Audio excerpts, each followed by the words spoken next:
Mr. President, you talked about the need to create jobs.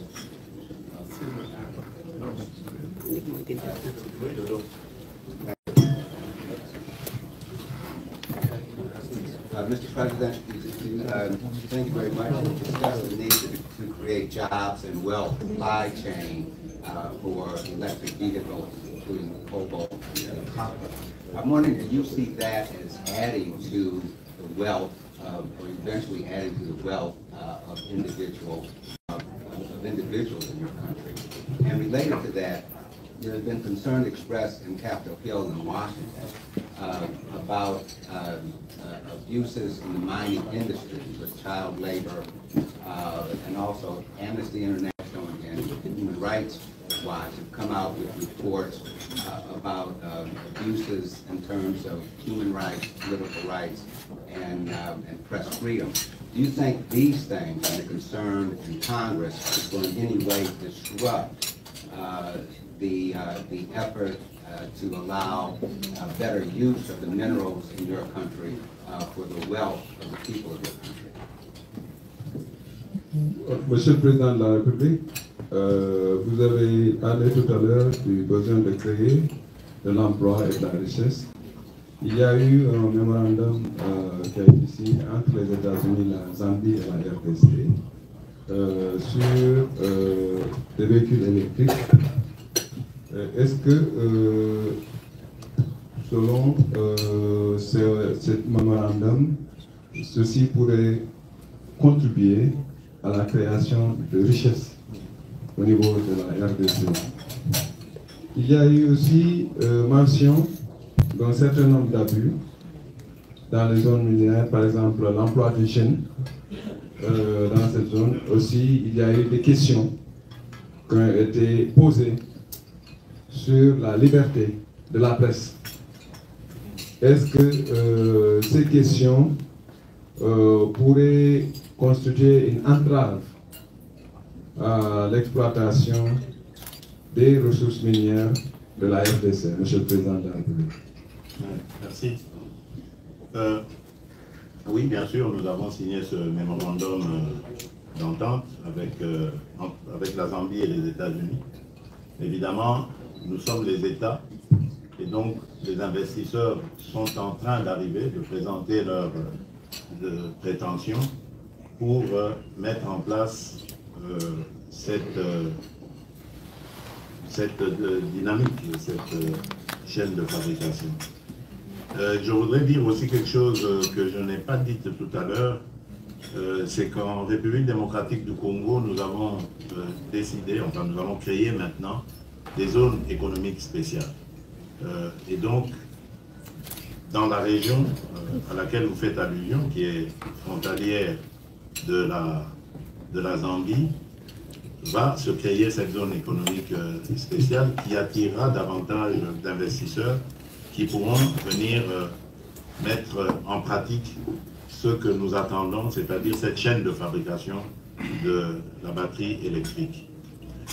Pour ce qui concerne le travail des enfants, et vous avez tout à fait raison, c'est un point qui me touche au plus profond même de mon cœur. Je vous ai parlé ici de la gratuité de l'éducation. C'était justement une des mesures prises pour permettre aux enfants qui sont soit désœuvrés, soit utilisés par les adultes dans ce genre d'activité, de revenir dans le parcours scolaire. En plus des inspections qui sont faites sur les lieux, il y a cela. À côté de cela, nous avons créé l'entreprise générale du cobalt. C'est une entreprise qui réunira tous les travailleurs, des artisans, des artisanaux dans les mines. Et donc, ils seront répertoriés, tous ces travailleurs artisans dans les mines, ils seront répertoriés, pris en charge au niveau social, soins de santé, salarial. Et donc, cela nous permettra d'avoir un contrôle sur cette population et d'extirper des enfants et des femmes, parce que aussi il y a des femmes enceintes et autres, de ces activités. Enfin, par rapport aux libertés de la presse, j'aimerais vous dire que je suis un grand partisan de la liberté de la presse et pour preuve, depuis que je suis à la tête de la République démocratique du Congo, je n'ai raté aucune célébration de la journée mondiale de la presse. J'ai toujours été là, aux côtés des journalistes. J'ai présidé, inspiré la tenue plutôt des états généraux de la presse congolaise, lesquels états généraux ont donné lieu à une nouvelle loi. Pour la première fois depuis 27 ans, on n'avait plus de loi. Cette loi a l'avantage d'être moderne parce qu'elle prend en compte les médias, les nouveaux médias. Cette loi a l'avantage de renforcer la liberté, les libertés des journalistes. Et cette loi, ainsi que la politique que nous avons vis-à-vis de la liberté de la presse, a permis à la République démocratique du Congo de gagner en 4 ans 30 places au classement de Reporters sans frontières, qui est une association de crédibilité internationale. Nous sommes passés de la 154e place sur 180, je crois, pays, à la 124e place en 4 ans. Et n'eût été les violations dont sont victimes les journalistes à l'est du pays à cause de la guerre, je crois que nous aurions fait un bond encore plus impressionnant et nous serions peut-être dans les 100 pays du classement de RSF. Donc, je crois qu'il y a quand même des choses à reconnaître, même s'il y a encore beaucoup à faire, de part et d'autre d'ailleurs, du côté de l'État comme du côté de la corporation des journalistes. Mais soyez-en sûrs, j'ai toujours prôné le fait que les journalistes, la presse, soit le 4e pouvoir, et j'y tiens. Nous avons besoin de la presse, une presse objective bien sûr, pour nous aider à gérer au mieux les intérêts de notre pays. Voilà. Docteur Djibril, pour la traduction, s'il vous plaît. Of course, we have signed the Memorandum of Understanding with Zambia, the United States, but those were the countries that signed the MOU. Now, investors are arriving in order to put in place a system that will lead to the implementation of the MOU itself. I'd like to come back to something that I had not mentioned before, which is that in DRC, we have created special economic zones so that when you talk about Zambia, at the border with Zambia, we have created special economic zones that will enable the population to benefit a lot more from the implementation of the MOU. When you talk about child labor, this is a matter that touches me in the deepest sense of myself, because this is why I pushed very hard to make sure that universal basic education is implemented in my country. And by giving access to education, we wanted to make sure that all children who are in very difficult circumstances are extracted from those difficult circumstances in order for them to come to education. So this is something which is very, very important for me. I feel very, very strongly about it. We have put a system, when it comes to mining, we have put a system of grouping all those who are working in mines together in order to provide them with certain social conditions. And by providing those social conditions, we also have an idea of who's working in the mining areas. And by so doing, we know whether there are children working in there, and also even women, because there are pregnant women also who may be working there. So that gives us a clearer idea about how to confront this situation. When it comes to press freedom, I've always been a great supporter of press freedom through a number of measures. One, I've always been on the side of the media whenever there have been a World Day for the media. I have always made sure that I'm with the media in that connection. But also we had a general review of the media in my own country, which led to the adoption of a law that was much more progressive, a law that was much more progressive than the past 27 years. That law enabled us to bring into the focus new media, which was not there, enabled us to reinforce the freedom of the press and other aspects. That's why when the organization called Reporters Sans Frontières did its review, in 4 years, DRC gained 30 seats. It went from 154 out of 180 to 124 right now.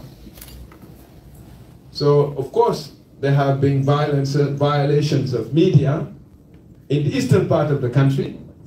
Had it not been for that violation, maybe we would have been in a better place. So that I've always made sure that wherever I am, that a special place is given to relationship with the media, because through reporting, balanced reporting from the media, this will enable us to govern our country in a balanced manner.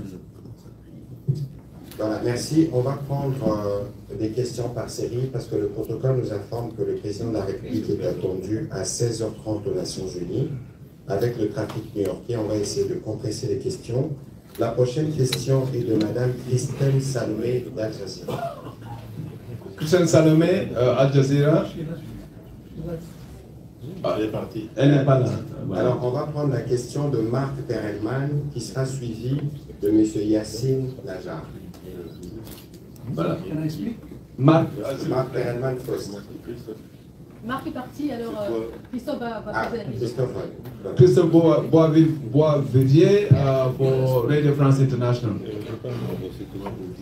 Boisvivier. Bonjour Monsieur le Président.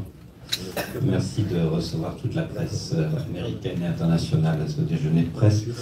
Vous avez dit votre attachement à la démocratie, vous avez dit combien vous étiez fier d'incarner la première alternance démocratique sans effusion de sang dans votre pays, c'était en 2018-19.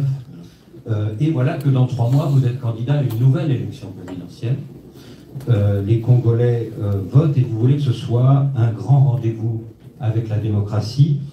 Mais toutefois, Monsieur le Président, est-ce que il y a 2 arrestations qui ont eu lieu ces derniers temps? L'arrestation en mai dernier de Salomon Kalonda, le bras droit de l'un de vos principaux adversaires à venir, Moïse Katumbi. Et est-ce que l'arrestation il y a 10 jours de notre confrère de Jeune Afrique, Stanis Boujakera, et ceci en dépit de la nouvelle loi que vous avez fait voter sur la protection des sources des journalistes, loi à laquelle vous êtes très attaché. Est-ce que tout cela ne risque pas de ternir votre bilan? Quels sont les engagements que vous pouvez prendre de ce point de vue pour votre campagne et éventuellement pour votre second mandat si vous êtes réélu? Thank you very much, Mr. President, for inviting the international media to this press lunch. You have... On a dit une série. Oui, on va prendre la question de Yassine Edjar sur la même table. Comme ça, le président pourra répondre.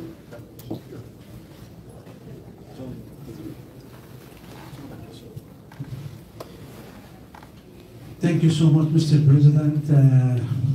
Thank you for inviting me to come to this boardroom, the press conference. First of all, you give us today something we never think about that and never heard about it. In Iran, we have it in Congo, that's an important country, and have United States. And you are welcome, you're gonna have the power from here. For the election, if it's a free country and fair election, you will make it. Believe me, you have very good charisma, and you look good. You look very, very good. And take my word, and don't forget that name, Yassine Edjar, I'm USA. You're gonna win, and you will make it, just let me know. I guess everybody understands what I'm talking about. Yes. Pour cette dernière série, on va prendre les questions de Michael Kavanagh, de Bloomberg. Bonjour, Excellence. Merci beaucoup pour m'avoir. Michael Kavanagh avec Bloomberg News.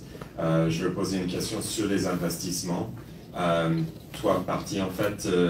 D'abord, sur le contrat chinois, est-ce que vous pouvez nous donner quelques détails de cette révisitation? Et aussi sur Inga, la même chose.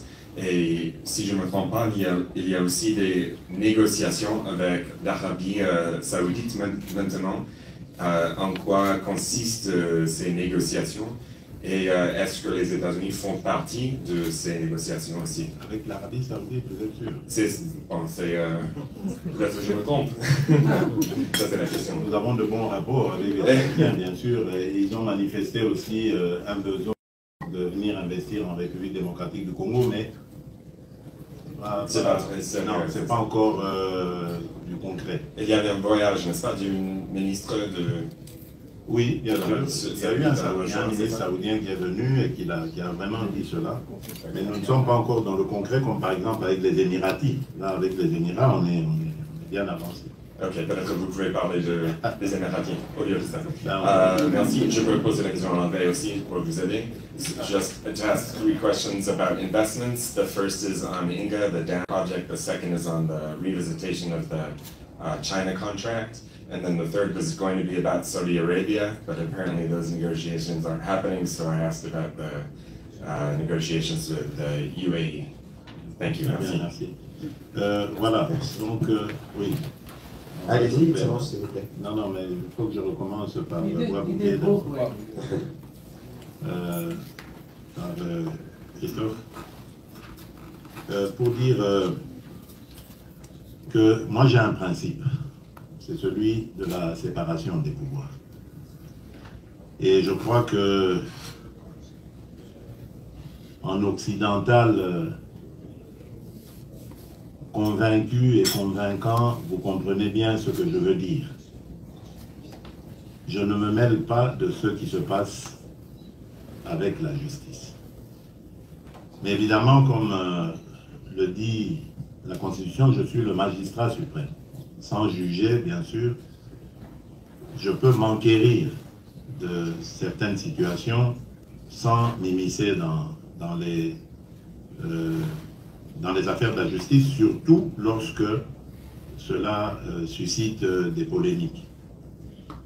Et donc je dirais que dans les 2 cas que vous citez, ce sont des enquêtes qui sont en cours. Ce serait hyper maladroit de ma part de d'oser faire un commentaire là-dessus. Tout ce que je fais et ce à quoi je veille, c'est que les droits de ces individus soient garantis et respectés.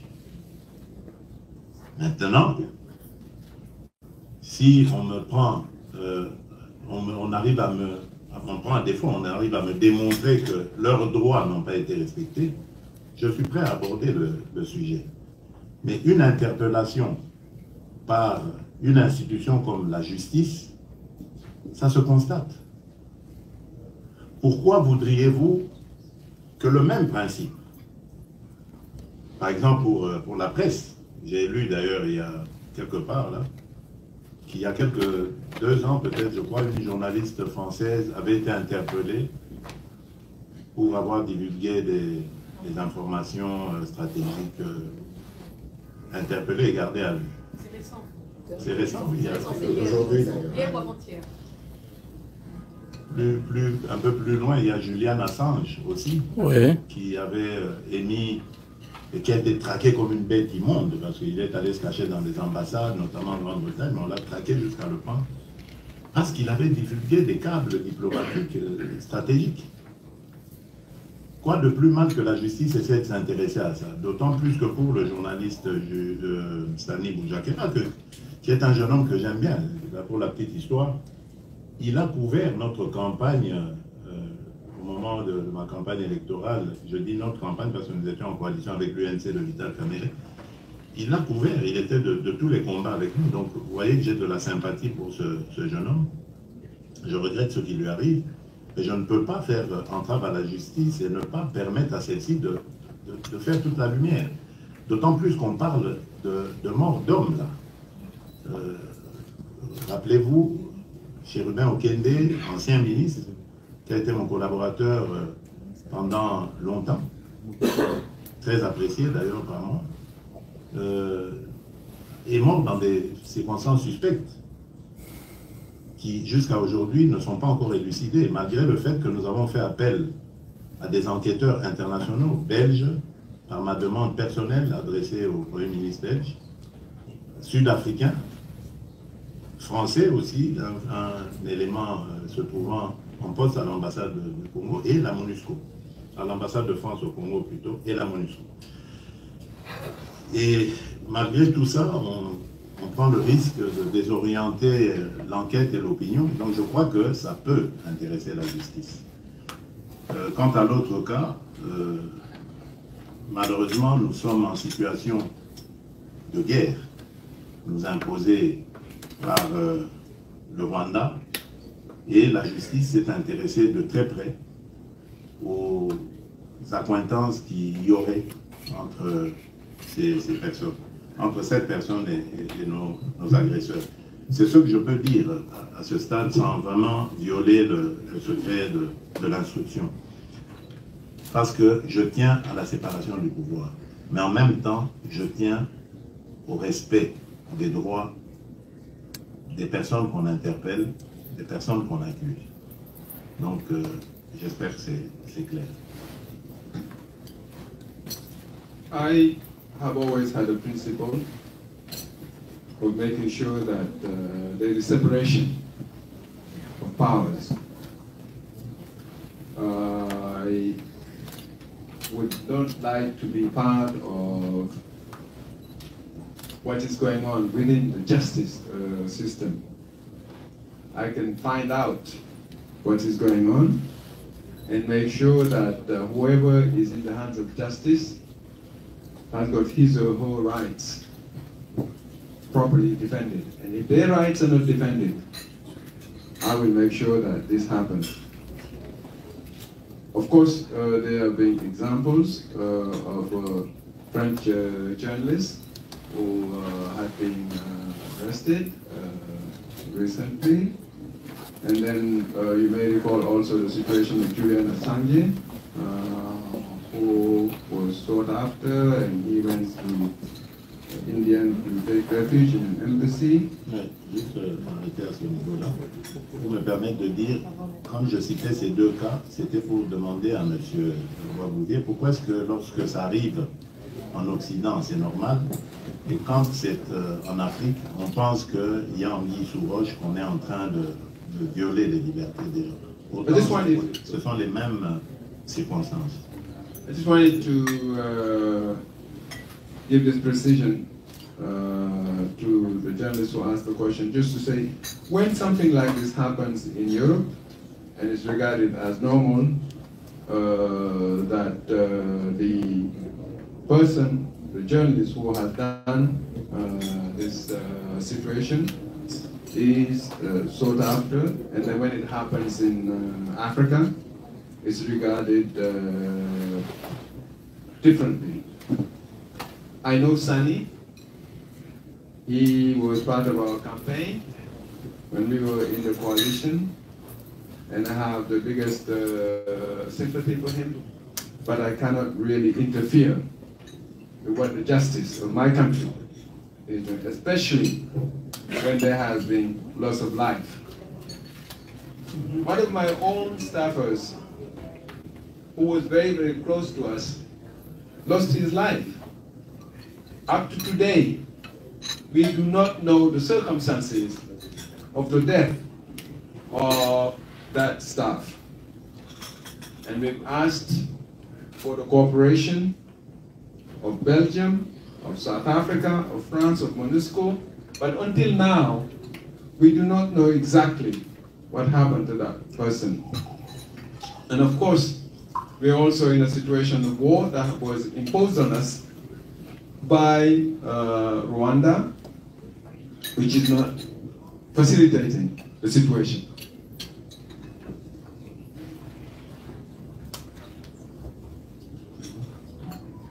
Alors la deuxième question.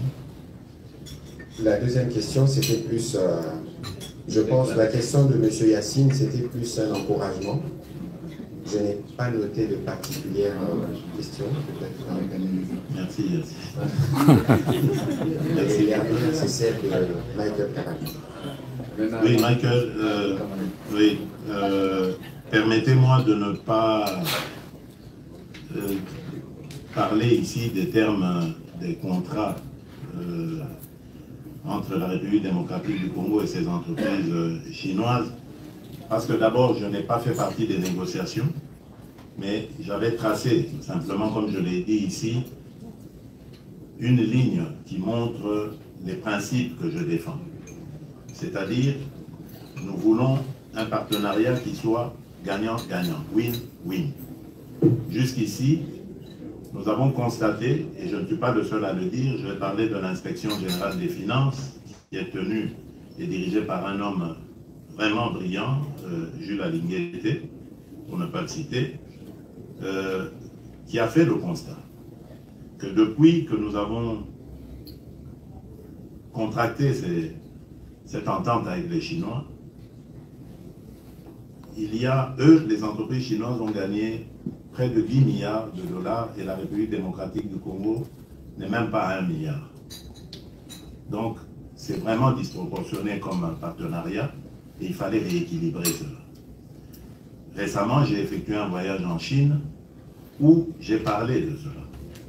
Nous avons donc rééquilibré les choses.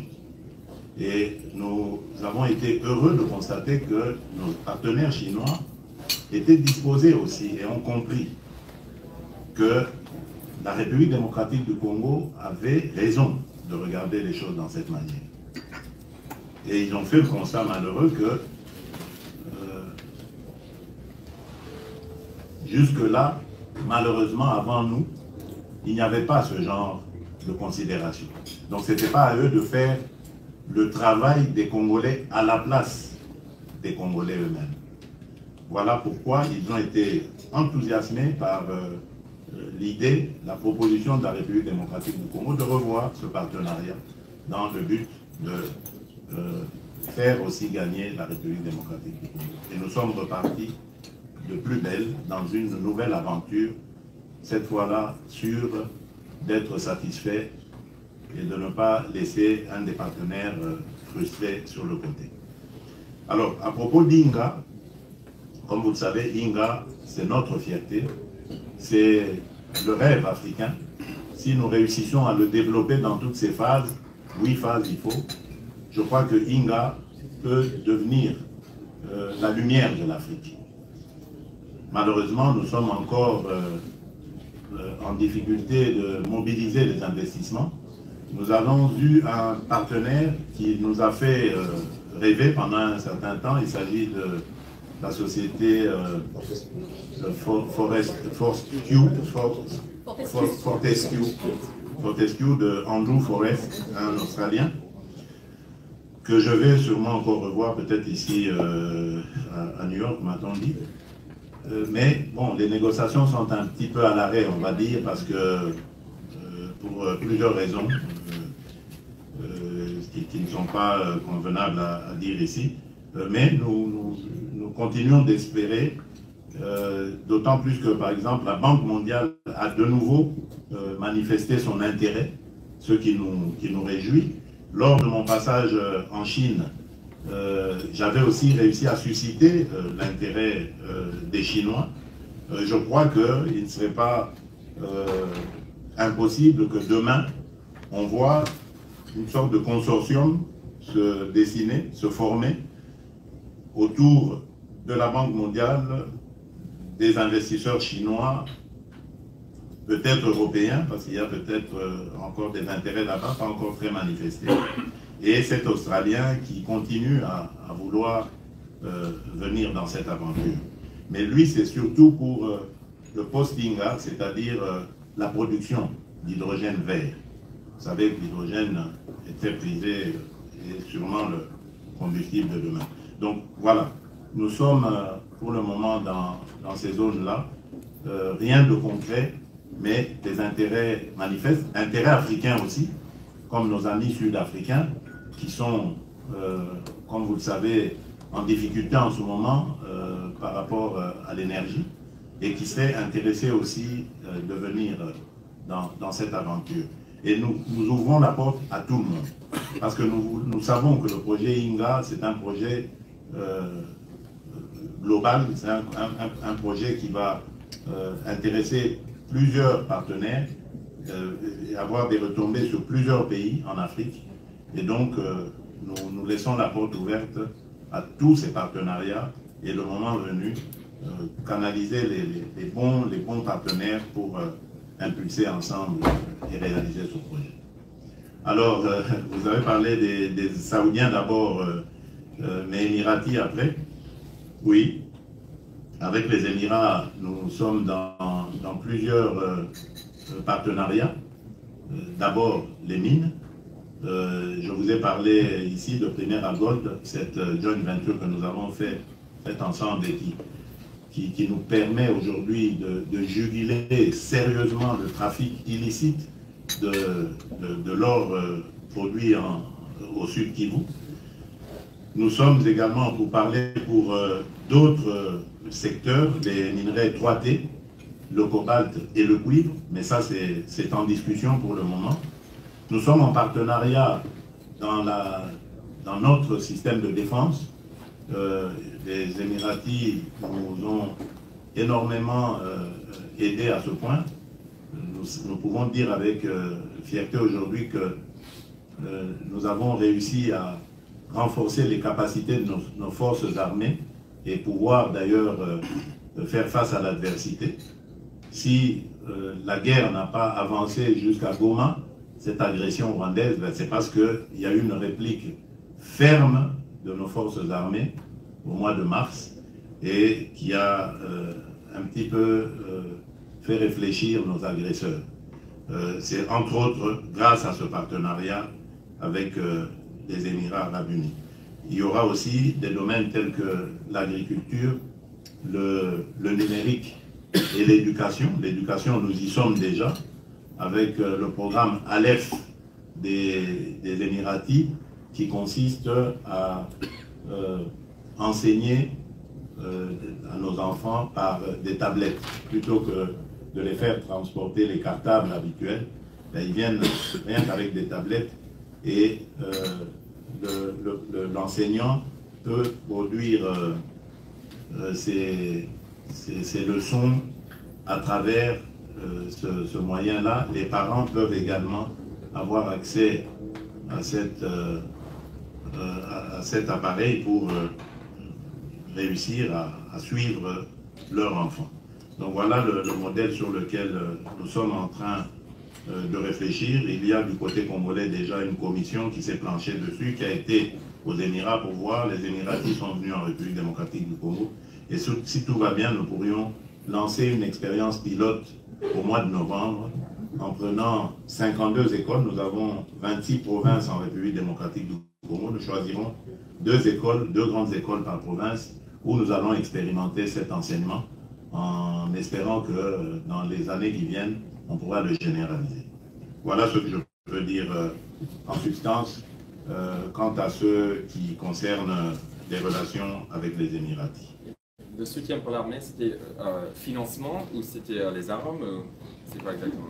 Oui, l'équipement et formation. Ouais. Docteur Djibril, en 1 minute, où on prend les 2 dernières questions, vous intervenez à la fin parce qu'on court derrière le temps. Oui, allez-y rapidement, s'il vous plaît. Oui, we have, you mentioned the Saudis, but in fact, it's much more the Emiratis. I mentioned earlier the fact that we have addressed the issue of illegal traffic of gold in South Kivu, and also we have the issue of cobalt and copper as well, and reinforcing the capacity of our armed forces. If our army has such a strong response that the other side could not advance beyond Goma. And then in the area of education, we have a provision of platforms of computers that will enable our students and our parents to have access to education. 26 provinces across DRC. We hope to take 2 schools in each one of the provinces as a test, which will be then launched very soon. Voilà, merci pour la rapidité. On va prendre rapidement les questions de Madame Daphné, des Reuters, et de Monsieur Peter Cotter, de Voice of America, pour terminer. Thank you, Mr. President. Back on the case of Stanis Bujikera, has this case come up specifically in conversations with your counterparts in the United States? And has press freedom and liberties in Congo more generally ahead of the elections come up in counterparts with Washington as well?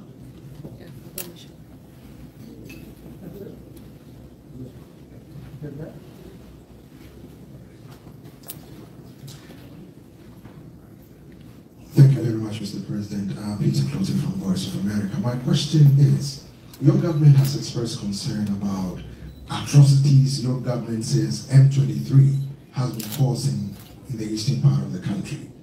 If peace returns, what is your vision for the Eastern Congo?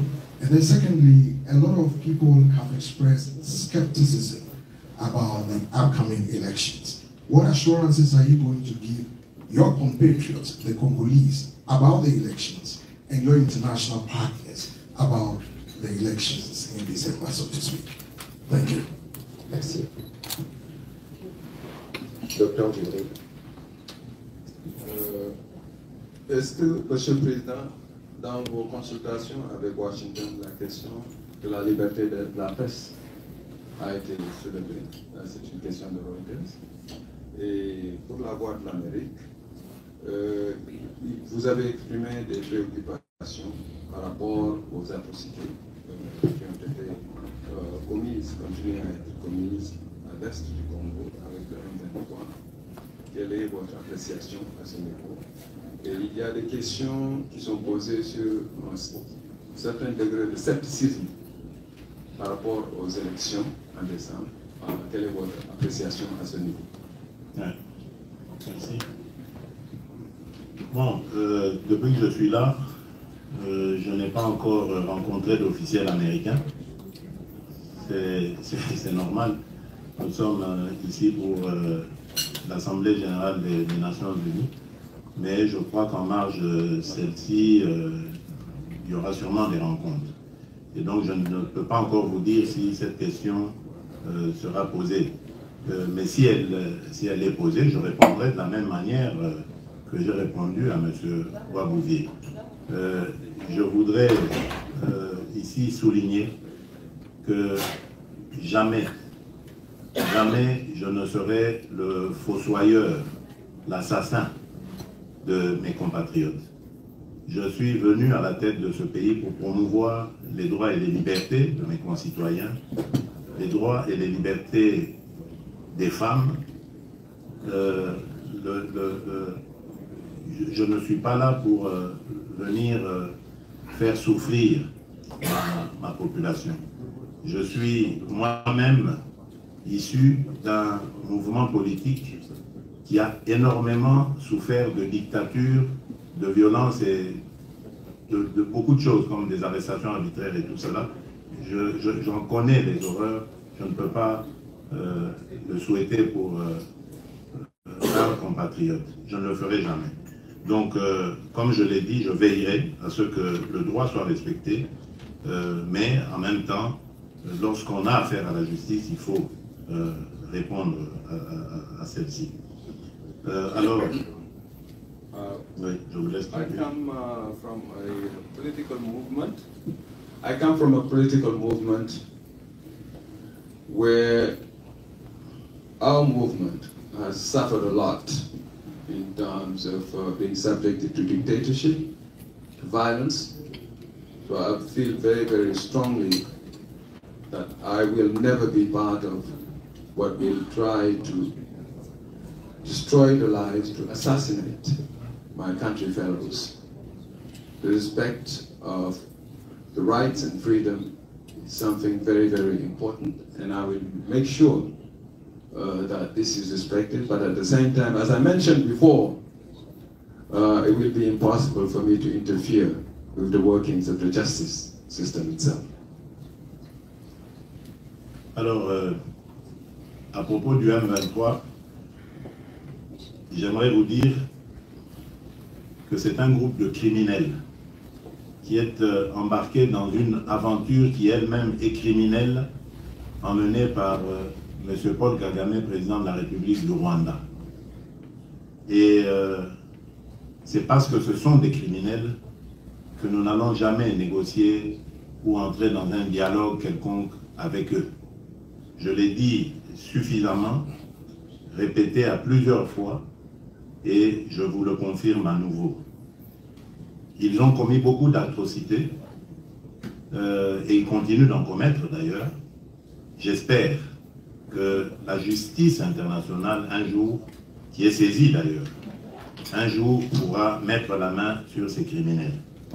Je me réjouis d'ailleurs et vous remercie d'avoir posé cette question parce que ça me permet de pouvoir ici, encore une fois, féliciter les États-Unis d'Amérique qui viennent de prendre une sanction de taille, d'importance, contre le Rwanda en mettant fin à la coopération militaire avec ce pays.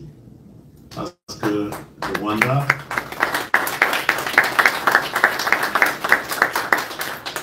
le Rwanda a fait du génocide malheureux qu'il a connu une occasion pour essayer de conquérir toute la région avec des ambitions hégémoniques de la part de son leader qui a écrasé tout sur son passage dans l'unique but de piller les ressources des pays comme la République démocratique du Congo. Aujourd'hui, nous disons, ça suffit.